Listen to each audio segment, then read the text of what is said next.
লামদার লিগে আমার গুন্ডারা আমার আব্বুকে মারি ফেলছে।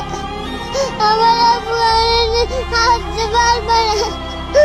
আমি মনে করে আমার আব্বুকে আনি